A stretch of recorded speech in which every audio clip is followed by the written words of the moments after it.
पश्चिमी चंपारण के बैरिया क्षेत्र में हम तड़वा नौनपुर पंचायत में 5 नंबर वार्ड में पहुंचे हुए हैं। यहाँ पे छात्र छात्राएं ग्रामीण क्षेत्र से होके अच्छे रैंक ला रही हैं।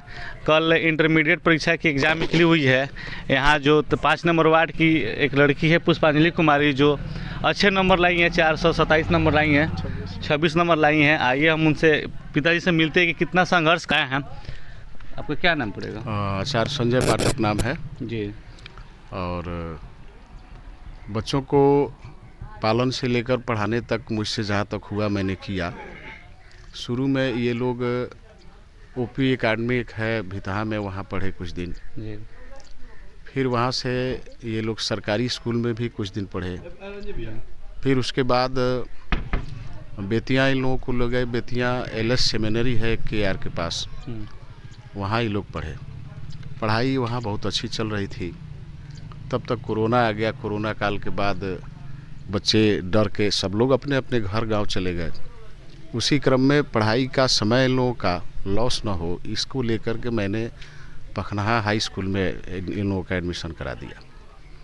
वहाँ बच्चे पढ़े और वहाँ पढ़ने के क्रम में ये लोग 7 स्टार कोचिंग सेंटर, जिसके जो शिक्षक हैं जो बहुत बच्चों में प्रिय हैं और जिनके पढ़ाई का तरीका भी बहुत अच्छा है, श्री विपिन जी, और जिसके संचालक ओवरसियर प्रसाद जी हैं, तो इन लोगों का भी बहुत बड़ा योगदान रहा जी। घर पर मैं कभी बच्चों से पढ़ाई को छोड़ करके कोई काम करने को नहीं कहता हूँ जी।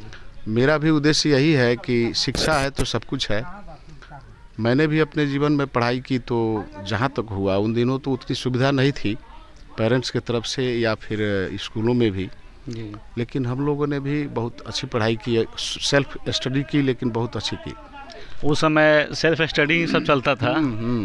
ट्यूशन कोचिंग उतना नहीं था, लेकिन हम लोग अपने बल पर पढ़ाई करते थे। आज के बच्चों में तो सुविधा बढ़ी है। आज मैं ही जो सुविधा अपने बच्चों को देता हूँ वह उसका चौवन्नी सुविधा भी हम लोगों के समय में नहीं मिला है। जी जी, बात सही है।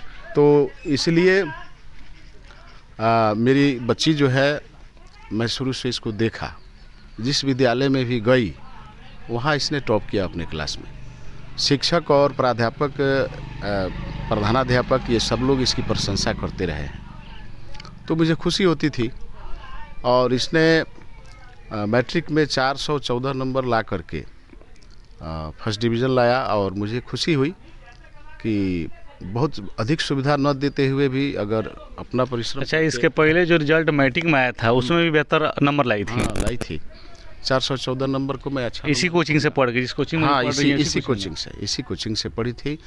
और फिर इंटर में इसका नंबर के आधार पर MJK कॉलेज में एडमिशन हुआ, उसमें चयन हुआ, मैं एडमिट किया और पढ़ाई शुरू की। और फिर इस कोचिंग से जुड़ी और घर पर अपना सेल्फ स्टडी की, परिश्रम की। मुझे अच्छा, घर पे पढ़ाई करती थी तो काम वाम भी करती थी, किसी प्राइवेट स्टडी करती थी? काम भी करती थी। सुबह उठ जाती थी, सुबह उठ करके अपने घर का जो प्रारंभिक काम है वो भी करती थी, भोजन भी बना लेती थी। कोचिंग के समय में कोई काम नहीं, कोचिंग होता था तो सब काम छोड़ के कोचिंग जाती थी और उधर से आने के बाद भोजन करना और फिर अब थोड़ी देर बाद पढ़ाई में लगना, ये इसका रूटीन रहा है। पढ़ाई के क्रम में मैं भी कभी किसी दूसरे काम के लिए इसको नहीं कहता था। तो परिश्रम जहाँ तक हुआ इसने किया और आज इंटर के रिजल्ट के रूप में इसको 426 नंबर प्राप्त हुए हैं। मुझे खुशी है, कोई दिक्कत नहीं है, अच्छी बात है। आइए हम उस बच्ची से मिलते हैं जो कड़ी मेहनत करके। कोचिंग से आप हैं?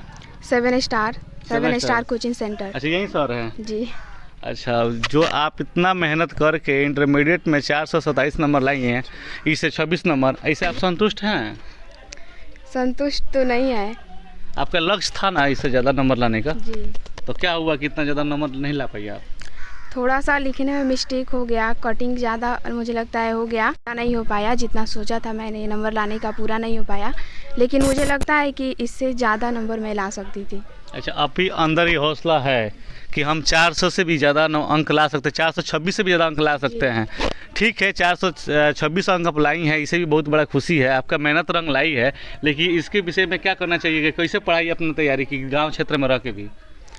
मैंने जहाँ तक मेरी पढ़ाई की बात है, मैंने शुरू से ही पढ़ाई में ही ज़्यादा सीरियसली दिया है और मैंने जहाँ तक हुआ पूरा मेहनत किया और 3 से 4 घंटा मन लगाकर पढ़ाई की और ज़्यादा नहीं।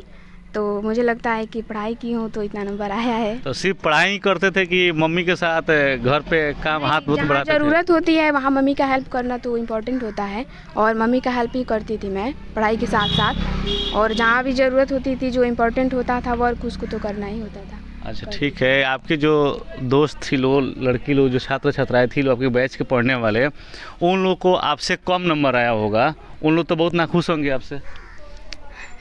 अब मैं कैसे बता सकती हूँ, वैसे तो सबको दुख लगता है थोड़ा सा। होता है, अगर एक दोस्त से अगर आगे निकल जाता है तो अंदर इस चीज़ का दुख हो जाता है कि हम साथ में पढ़ने वाले आदमी, हम लोग साथ में पढ़ने वाले, वो हमसे आगे चले गई। मैंने अंदाज से बता नहीं सकती, लेकिन दुख तो लगेगा। लेकिन उसको प्रेरणा क्या देना चाहिएगा कि जलन ना करे, संघर्ष करे, क्या बोलना चाहिए? मैं उसको जैसे संतुष्ट करना चाहूँगी, उसको हौसला देना चाहूँगी, और मैं तो अपने तरफ से ही करूँगी, उसको संतुष्टि और हौसला देना चाहूँगी, आगे बढ़ने के लिए प्रेरित करना चाहूँगी बस। अच्छा, जो मैंने इसके बाद जो जैसा 2024 में रिजल्ट आया इंटरमीडिएट का, इसके पीछे भी बच्चे आपके छोटे भाई बहन पढ़ने वाले हैं, उन लोग का रिजल्ट मैंने आएगा कि पढ़ाई कैसे भी उसे करे, उसके बारे में क्या संदेश देना चाहिएगा उन लोग के लिए, पढ़ाई कैसे करे कि आपके जैसा और आपसे ज़्यादा नंबर लाने की कोशिश करें? उनके लिए कहूँगी कि मेहनत करें, पढ़ाई में ज़्यादा से ज़्यादा ध्यान दें और ज़्यादा से ज़्यादा बेटर करने का कोशिश करें। यहाँ तो कहूँ कि बेस्ट करने का कोशिश करें, ज़्यादा से ज़्यादा अंक लाएं, और मैं जो नहीं कर पाई हूँ वो करके दिखाएं। जैसे गांव में कुछ बच्चे होते हैं, पढ़ते हैं, कोचिंग करके आते हैं, लेकिन उनका मन में चीज़ रहता है कि चलिए 2 घंटा खेल के आएंगे तो पढ़ेंगे, 3 घंटा खेल के आएंगे पढ़ेंगे, लेकिन खेलने जाते हैं तो खेलते रह जाते हैं, पढ़ाई पर ध्यान नहीं दे पाते हैं। उन बच्चों को क्या ज्ञान देना चाहिए, क्या संदेश देना चाहिए अपने तरफ से? और जैसे कि बच्चे सोचते हैं कि थोड़ा सा खेल लेंगे तब पढ़ेंगे, 2 घंटा खेल ले तो 3 घंटा पढ़ लेंगे, ऐसे नहीं होता है। जैसे कि रस्सी का एक बार टूट जाने के बाद फिर से उसको उस तरह जोड़ा नहीं जा सकता, उसमें थोड़ा सा गांठ पड़ ही जाता है। उसी तरह जब टाइम वेस्ट कर देते हैं वो टाइम फिर दोबारा नहीं आने वाला। तो जो हम वेस्ट करते हैं टाइम, उसको वेस्ट करने की कोशिश ना करें, ज़्यादा से ज़्यादा पढ़ाई में ध्यान दें और बेटर करने का कोशिश करें। हम जो टाइम वेस्ट कर रहे हैं खेल कूद में या किसी अदर वर्क में, उसको पढ़ाई में लगाएंगे तो हम हो सकता है कि सफलता पा लेंगे और बेटर से बेटर कर पाएंगे। तो उनके लिए यही कहना चाहूँगी, और अच्छी चीज़ों की ओर ध्यान देंगे, पढ़ाई की ओर ज़्यादा ध्यान देंगे तो आगे चलकर जो सफलता मिलेगी सिर्फ उनके लिए ही खुशी की बात नहीं होगी, उनके माता पिता, गांव जवार, उनके पूरे घर परिवार, उनका नाम रोशन होगा। तो बेटर करने की कोशिश करें। 426 नंबर लाई हैं, बहुत बड़ा खुशी की बात है। आपके फादर से भी बात हुई है, वो भी बोल रहे हैं कि हम बहुत खुश हैं, लेकिन आगे क्या करने का प्रक्रिया है? कुछ आपका लक्ष्य है, अभिलाषा है कि हम ही करना चाहेंगे? नहीं चाहेंगे, नहीं चाहते हैं, और मुझे लगता है कि मैं जहाँ तक मेहनत करूँगी करके रहूँगी। मुझे IAS अफसर बनना है और UPSC क्वालिफाई करके मैं IAS अफसर बनूँगी। इसके लिए तो बहुत मेहनत करना पड़ेगा। जहाँ तक मैंने होता है कि कोई चीज़ सोच लेते हैं कि करना है, उसके लिए दृढ़ निश्चय कर लेते हैं तो पूरा होना ही है, बस उसके लिए कोशिश करना होता है। इंटर में 4 घंटा 5 घंटा पढ़ के आप इतना सफलता प्राप्त की हैं, उसके लिए तो 4 घंटा नहीं, बहुत ज़्यादा टाइम देना पड़ेगा आपको। हाँ, उसके लिए जितना भी टाइम देना होगा उतना भी देंगे, क्योंकि जीवन एक ही बार मिलता है और जो सपने हैं उनको पूरा करना तो हमारा लक्ष्य होना चाहिए। देखिए, हम आपको बता देना चाहते हैं कि इनका उड़ाई एक एम बना के चली हुई है और इनका लक्ष्य है कि आगे चल के हम IPS अफसर की तैयारी करें और अपना लक्ष्य पर ध्यान दी हैं। चलिए, हम उनके शिक्षक हैं जो सर हैं, सर से मिलते हैं और बात करते हैं कि इन था। चलिए, आपके चैनल के माध्यम से जो भी दर्शक देख रहे हैं उनके लिए तहे दिल से धन्यवाद है, साथ ही आपको भी धन्यवाद है। बताइए कि आपके छात्र छात्राएं जो अभी रिजल्ट लाई हैं लोग, उन लोग की बेहतर तैयारी किस ढंग से आप तैयारी कराए थे कि इतना टॉप बच्चे आपके स्कूल से निकल रहे हैं? सभी टॉप कर रहे हैं और साथ ही अपना कोचिंग इंस्टीट्यूट चलता है जिसका नाम 7 स्टार है। और बात कर लेते हैं कि कहा जाता है शिक्षा की बात करेंगे और तैयारी की बात करेंगे तो कहा जाता है कि शिक्षा वह शेरनी के दूध है कि जो जितना पीता है उतना दहाड़ता है। और स्टार्टअप की बात करेंगे तो ए बबिया का 426 नंबर आया है और बच्चे हैं उनका भी नंबर है जो प्रोग्रेस में ऐसा ही है। आपको मैं नंबर दिखाऊंगा इकट्ठा करके। तो बात करते हैं तैयारी करने के बाद, तो यहाँ पे सबसे पहले स्टार्टअप किया जाता है। तो काफ़ी बच्चे होते हैं जो पुअर होते हैं और तैयारी के मामले में पुअर होते हैं, तो उनके लिए बेसिक से लेकर पूरा जहाँ तक तैयारी करना चाहते हैं वहाँ तक तैयारी कराया जाता है। और बात करते हैं हमारे देहात समाज की, गांव समाज की बात करते हैं तो उतना एजुकेशन का कोई महत्व नहीं है।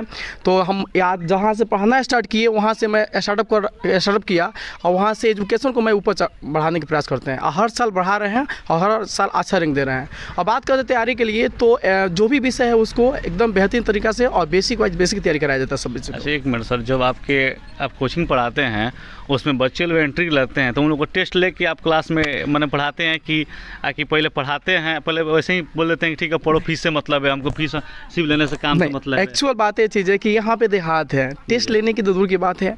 काफ़ी ऐसे बच्चे हैं जो सरकारी स्कूल से पढ़ के आते हैं, मैं कह सकता हूँ सरकारी स्कूल से पढ़ के आते हैं, कुछ नहीं सीखते हैं, लेकिन फिर भी मैं उससे मैटर नहीं करता हूँ। मैं अपने आप पर भरोसा रखता हूँ कि यदि मैं मेहनत करूँगा तो बच्चा अच्छा जरूर बन जाएगा।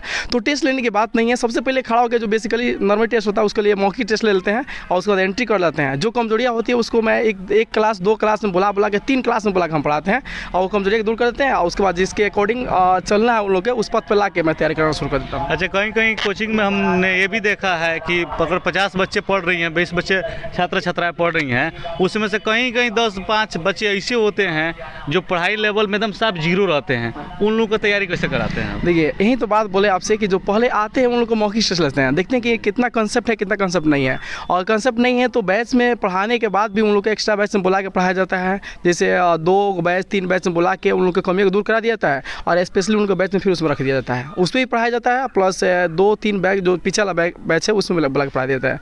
और विशेष तैयारी बच्चे लोग कराई जाती है कि कोई बच्चा मैंने पीछे ना हटे पढ़ाई लेवल में? नहीं, इस पूरा एकदम बढ़िया से तैयारी कराया जाता है ताकि वो पूरा अच्छे से तैयारी कर पाए। चलिए, बहुत बहुत धन्यवाद हमारे सर को, जो इनके पढ़ाने से हमारे गांव क्षेत्र के बच्चे छात्र छात्रा प्रोग्रेस। और मैं आपको बता देना चाहता हूं कि ये गांव क्षेत्र की लड़की है जिनका नाम पुष्पा कुमारी है, जो रैंक लाई है। अभी भी इनका आशा था कि हम इससे ज़्यादा भी रैंक ला सकते थे, लेकिन कुछ गलतियां कुछ त्रुटि के चलते इनका नंबर बहुत कम है, लेकिन इससे संतुष्ट नहीं है, बहुत दुख में है। फिर भी कह रही कि आगे चल के इससे भी बेहतर करने की हम कोशिश करेंगे। नमस्कार, आप देख रहे हैं न्यूज़ बिहार 7, मैं अर्जुन कुमार।